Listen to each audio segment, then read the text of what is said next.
Welcome to the Menttium Matters podcast, where we talk about leadership, life, and the transformative power of mentoring. I'm Sylvia Brown, and today we have a special episode for you. I am going to talk with Brett Koch and Chris Clark to hear more about what made their mentoring partnership so successful. Brett was matched with Chris in a cross-company executive mentoring program back in the fall of 2020.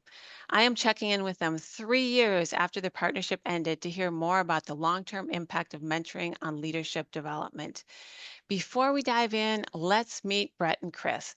I would love for you both to introduce yourselves. Chris, you've been a mentor for Menttium for over 5 years, so let's start with you. So I spent my career started. I spent 6 years in brand management with Procter and Gamble, and then after that, spent 25 years in first general management and then executive leadership with a company called Dentsply International. Dentsply is the world's largest manufacturer of professional dental products. So anything going into a dental office around the world. I have had about $4 billion in sales, about 16,000 employees, and a market capitalization of about 12 billion when I retired. And I spent the last 11 years of my career as either the president COO or the president CFO of Dentsply, retiring about 7 years ago. And I spend this season of my life kind of walking alongside others, including younger executives, and mentoring or coaching relationships. Oh, thank you so much. I'm so happy to have you be our guest today. Brett, let's go to you. Can you tell us a little bit about your background? You bet. Yeah. And thanks. I'm really happy to be here to share some of my experiences with working with Chris today.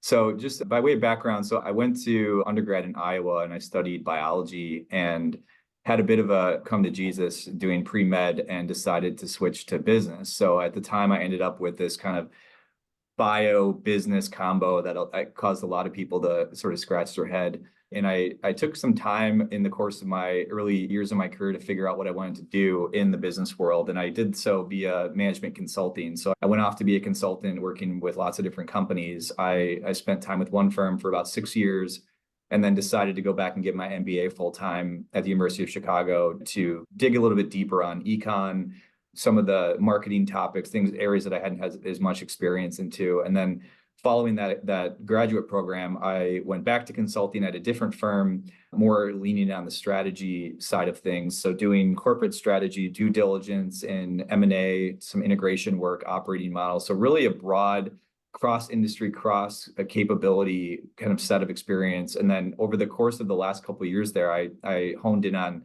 the healthcare industry. And during my time in healthcare, I built some relationships with a few leaders, one of which went on to become chief strategy officer at a biopharma company in Chicago, which is where I live. And so I thought that was an interesting move. At the time, I had maintained a relationship with him and an opportunity presented itself for me to go start and develop a strategy or organization within this company. So I left consulting, I went into industry and built out a strategy team for the company. And then my role expanded. I ended up taking on a larger department, moved under the R&D leadership umbrella, and then we got acquired. So now I'm a vice president of a much larger biopharma company. And there are lots of different organizational dynamics and things in this new role that have made it an interesting journey for me. So That has been an incredible journey. So, Brett, can you tell me more about that time when you started the mentoring partnership? What was going on for you and, what were your thoughts going into the partnership? yeah, well, it was a really interesting time just in the world at large because I left the consulting firm in March of 2020 and then started April 6th of 2020. I don't know why I remember that date, but I think it was because the world shut down in between. So I interviewed in person and then joined fully remotely at the company I was at. So it was kind of a crazy time in the world for all of us in our personal lives. And on the work front, coming into a new organization, first time in industry out of consulting, which is different. I'm sure we'll talk about at some point today. It was definitely created some new challenges for me to navigate. And so, I was hiring a whole new team from the outside, inserting ourselves into doing things that other departments were accustomed to doing in the company.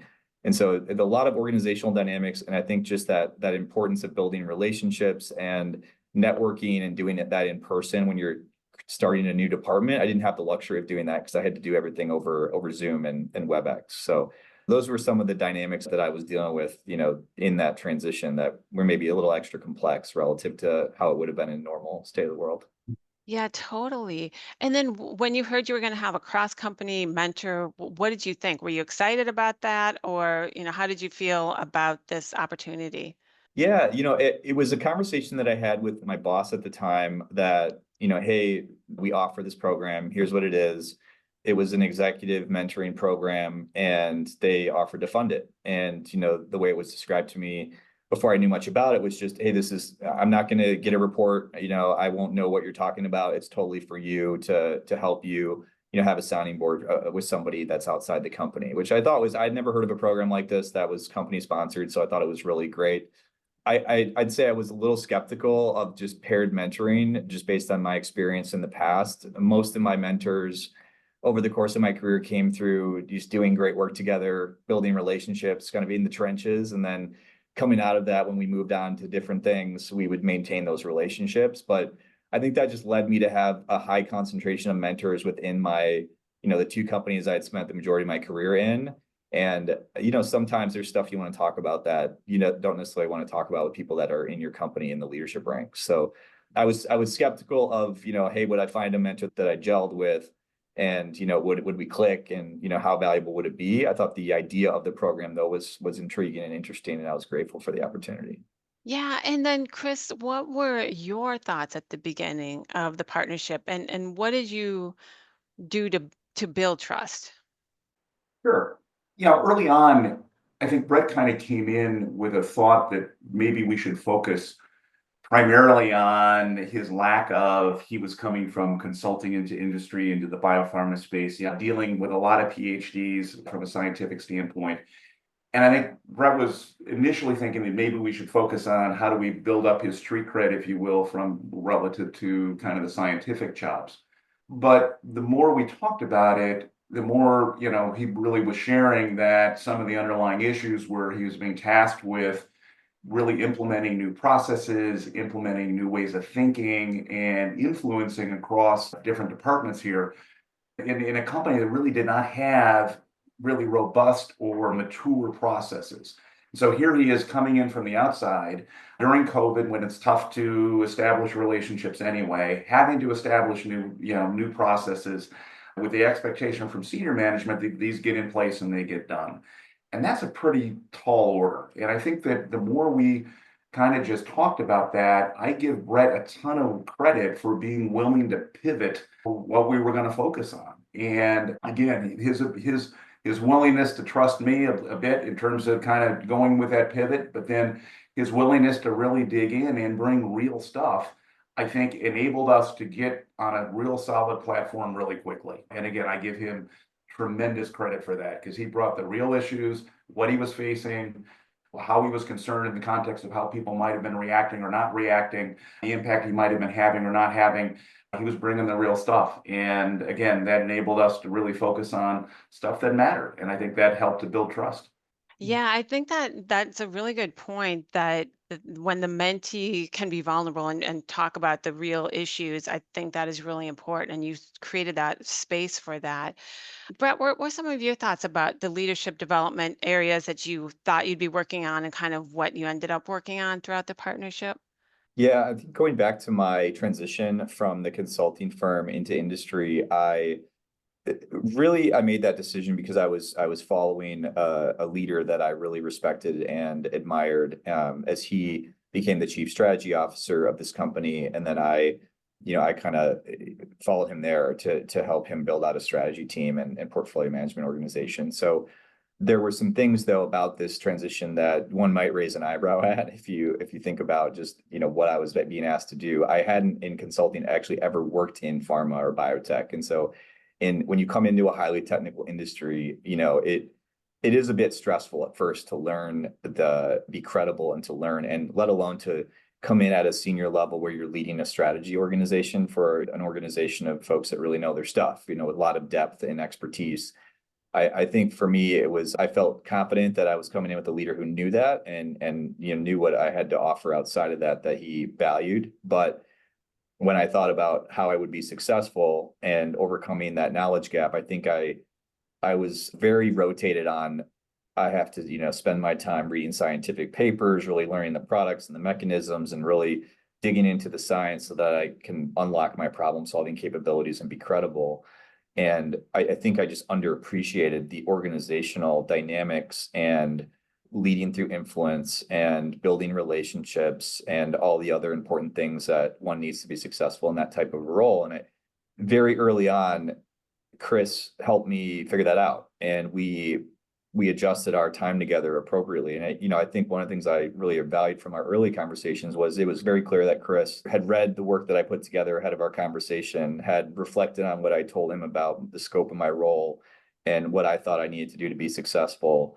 And I think really leveraging his own experience to say, hey, what got you here isn't going to get you where you need to go. And as I hear you talk about some of the things that you're going to be working on, I think we need to talk about a few other things. And so, it was the classic trust equation stuff. Like Chris was present, he was listening, he was investing time to get to know me on a personal level, and he would reflect and think and then come back with just a couple of nuggets that really reflected his experience and ability to kind of see through maybe the noise of what I was talking about and to get to the core issues of stuff that he knew from maybe his own experience would be critical for me to get right. So it just, we clicked right away, and I really appreciated that push in the early sessions. Oh, totally. And Chris, Brett brings up an interesting point is that sometimes it is those, softer skills of leadership that transcend industry and function that people need to work on or, would like to develop more. So, in your experience, what are some of the softer skills that you feel are really important for leaders across industries, across companies? I do think that the soft skills largely are the key differentiator, quite frankly, in terms of folks that how far they go up in their career, because it's the soft skills that really allow them to leverage their other strengths. And, if you start from a premise that people work for people, they don't really work for companies. People are motivated and connected to other people, whether that be bosses, peers, subordinates. And so the self-awareness of the impact we have on others and the impact we have as we're leading, I think really becomes, really essential.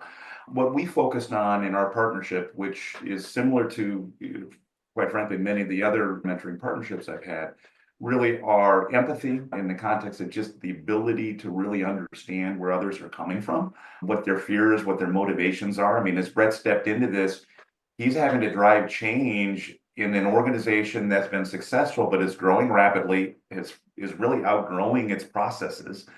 And folks have fears in the context of, well, if I go this direction, am I giving up control? And what does that mean? And being able to be empathetic, as he really stepped in and was able to do, I think really helped to build some of the trust and the relationships that have really, been so successful for him. Connectivity is another one, being able to truly connect with people, being able to really make the relationship be something other than transactional, I think becomes important. And that's just spending time. That's spending time really getting to know them, talking about what's important to them on a personal level. And then finally, I think vulnerability is really essential. And I give Brett a tremendous amount of credit in this partnership, not just for being willing to be vulnerable with me, but being willing to lean into his vulnerability in some of his relationships. I think by nature, he's a pretty private person, but being able to share some of his fears, some of his challenges, some of his concerns, I think really helped to have others feel that they mattered to him. And I think that really kind of became somewhat foundational in terms of really opening up some of the relationships that were maybe a little bit slow to start because of COVID and, really kind of the environment that he joined in. So again, I give him a tremendous amount of credit for leaning into all three of those. Right. Brett, do you want to expand more on that, on how you ended up growing both professionally and personally during this mentoring partnership? Yeah, when I hear Chris say that stuff out loud, it seems so obvious to hear it now in this role. But the reality is, some people are really good and lead with this, and others don't. And so, as you get into positions where you have to lead, larger departments, larger organizations, And I think one, key difference in consulting versus industry is you're there for the long run, in many cases, and you're on this kind of longer term ride with people. And so the connections just become deeper, and there needs to be, I think, more.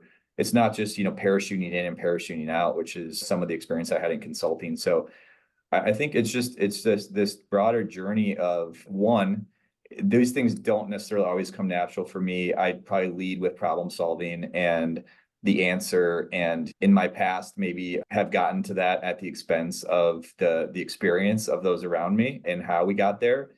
And then two, this is just something that becomes more important as you become an organizational leader that Chris helped me to understand. So the way that that manifests specifically in some of the stuff we talked about was, maybe I'd be talking about this other senior executive that I was working with, and there was a meeting that didn't go so well, or maybe they were not happy with the way I was working or how my team was engaging with their team.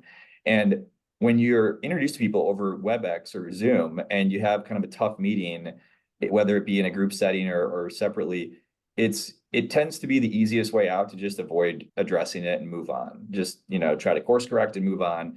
And one of the things Chris encouraged me to do is say, hey, why don't you set up a one-on-one? Why don't you get to know this person's, life outside of work?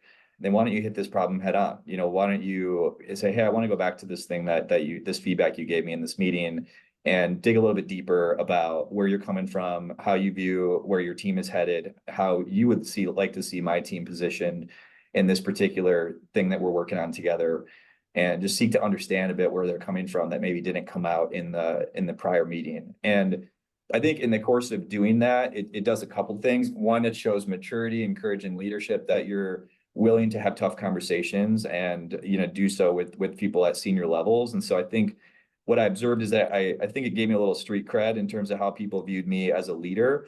And when I had those types of conversations, and then two, it just starts to build a platform for when you get on with somebody, you don't just dive into your work. You build on the last conversation. Oh, last time you said you were going on this vacation. How did it go? What's been going on in your life outside of that? What are your kids going to be for Halloween? You start to just make that a bigger part of the conversation. And then the tough work conversations are just easier when you're talking to somebody as a person, as an individual, as a parent, or their primary role outside of work. And so I've just learned that is very important. And that translates beyond leadership too. At the team level, it's making sure that you're keeping track of the pulse of how your team's doing outside of work, kind of their whole self. And so I've just had to rotate how I think about allocating my time and energy into some of these topics that didn't initially come natural to me, given some of my background. Right. I like that you talked about you're willing to get out of your comfort zone initially and then do that. Just figure out how to do that. And it goes back to what Chris was saying earlier, that, people work for people, people work with people, and then it's all about developing those relationships. I don't know where I heard this, but someone at one point said, my boss used to tell me this, like, hey, you're not a taco. You can't make everybody happy. And so the one thing when you start to do this, you have to pick your battles. Hey, this relationship's important. This is an area that I need to stand my ground and sort of push back. And so it becomes complex, right? Like working through hey, when am I going to lean in and try to make sure everyone feels good about this process? And when do I need to lead through something that's going to be difficult for certain people to accept? And, how do I build organizational credibility through both of those angles? And those are some of it's not just so simple as just, build relationships and get to know people. It's navigating these sort of very nuanced situations. And so through the course of my time with Chris, we would talk about these specific situations and kind of work through the dynamics. And he would offer perspectives of maybe how I might approach or how I might think about these trade-offs. And for me, I think that's something I need to continue to work on, because it becomes more complex the more you go in your career. But yeah, it's, matrix cross-functional organizations are incredibly complicated, and you're not really trained for some of these leadership dynamics when you're coming up through the ranks. It just sort of happens, and you realize real quickly, like, wow, I need to do things differently. Yeah, and the role became so expansive, or what you learned and grew into was probably very different from where you started. As a follow-up to what you just said, what do you think makes these like cross-company mentoring programs different from leadership development opportunities? The goal is in expanding your leadership capabilities and capacity. What's different? A couple things. One, as I mentioned before, it's totally outside the company, and so there's just a natural amount of trust that you have, knowing that, hey, I can just be completely honest and open, and I can talk about individuals and specific issues with almost no filter. And yes, Chris mentioned vulnerability. Yes, you have to put it on the table so that you can actually have a real conversation and actually get to the crux of it. But it really helps. The structure of it helps to be outside the company. I think the other thing that I would call out that's different is that leadership development programs are often a specific tool or a specific framework for a group of folks. And that tool or framework, it's important to understand and build your toolbox of those things over the course of your career. But as you work through issues and problems that are more acute and specific, I think the cool thing that I really valued about Chris is he would reflect on his toolbox, which is far bigger than mine, over the course of his career and all these leadership frameworks that he has in his mind. And then he might suggest, hey, I think this one would really help you in this case, or hey, have you heard about this? Let me send you an article or two. And so it was very customized and tailored to help me through what I was going through at that time. And all the leadership books and frameworks and trainings and things that Chris had experienced, I feel like I was able to benefit from that in our relationship because he was very forthcoming in sharing that and offering his advice. Yeah, that's a great point that it became almost individualized to like he met you exactly where you were at with just the perfect thing at the right time. Chris, what did you notice about Brett's growth during this partnership? Yeah. I mean, Brett came in, I mean, obviously had really key strengths in strategic thinking and problem solving. I mean, that was clear from literally 15 seconds in. Truly exceptional in his mind that way.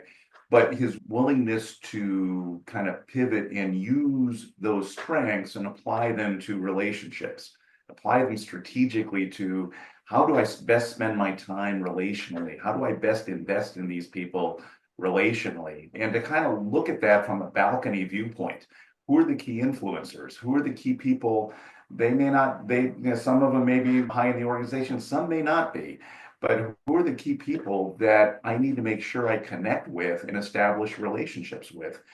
And his willingness to invest in these key influencers and these key multipliers, his willingness to move beyond a transactional relationship, I think it really made all the difference. I mean, the two adages here are it's every business is a people business. And again, it all comes back to the people and the connectivity of it.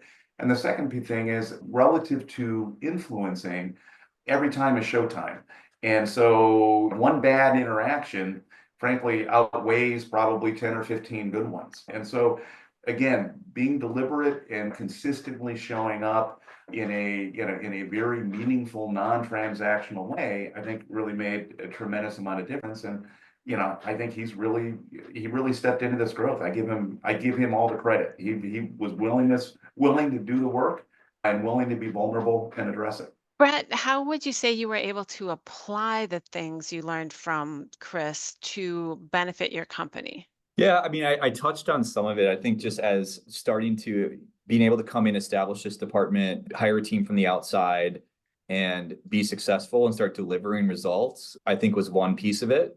But then I think the second piece of it is that there started to become kind of natural gravitational pull to pull me and my team into other stuff. And so that's, I think, where you start to see that, hey, this is working because there's more demand for me to be involved in things than I can do and my team. And I think that's kind of that goes back to the relationships, the experience people have in not just getting to the right answer, but hey, we feel good in the process and it was collaborative, it was inclusive, and we got to a great answer. And, that's kind of the secret sauce of working in a strategy role is doing it, getting to good answers and outcomes for the company, but doing it in a way that also helps make other people feel and really feel ownership over what the ultimate answer, which can oftentimes shape the future of the company and other stuff. So I think that's really where the value of seeing this start to play out, how that manifested itself. I think that then led me to take on a bigger role. After a couple of years, I was asked to lead a bigger department. And that led to a reporting change. So one of the leaders that I had talked to Chris about having some challenging initial interactions ended up being the person I then reported to for 2 years after. And she specifically requested that I come over to her department and help with other things in addition to my prior responsibilities. And so I think that was an awesome opportunity for me. And then after that, I was only in that role for about a year, and then we were approached by a company, we got acquired. And so then there was all this other stuff and how my role evolved from there was, involved in integration and leading a team through extended period of uncertainty and change.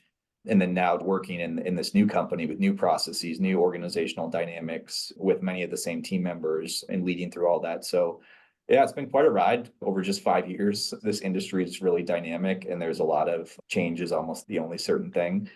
So it's been fun. A hallmark of the mentee and mentoring partnerships is that the mentor always says, I learn as much from the mentee as the mentee learns from me, and the mentee always learns a lot from the mentor. So I would just like you both to kind of think about what you've learned from each other during this mentoring partnership. Brett, I'll start with you. What have you learned from Chris during this mentoring partnership? Yeah, I think the biggest thing is that I look at Chris and I just kind of think, wow, if I could just be like Chris, I'll continue advancing my career and I could really be a great leader. And I think having a role model and somebody that I can say, hey, I really just want to emulate some of these leadership qualities. And that's both Chris is leaning on the relationship side of things and just I could just tell like, hey, I would love to work for Chris because he truly just cares so much about people. And as I think about leaders that I admire more broadly, that seems to be just such a common theme. And it's kind of hard to teach, it's leadership is this kind of collection of all these micro moments over every day and interaction you have with the people that you're influencing or leading directly. And through your best and worst times, you have to kind of keep this stuff at the top of your mind because one or two interactions that go the wrong way can set you back a little bit. So I think I just had this consistent experience with Chris that really allowed me to create a model in my head of what I think I'd like to emulate. And of course, I never worked with Chris and his roles, but I got a sense for the type of leader he was, through our interactions. And for me, that was really valuable. Yeah, sounds like he was an amazing role model. Chris, what about you? What have you learned from Brett through the process? Well, first off, Brett, you're way too kind, my friend.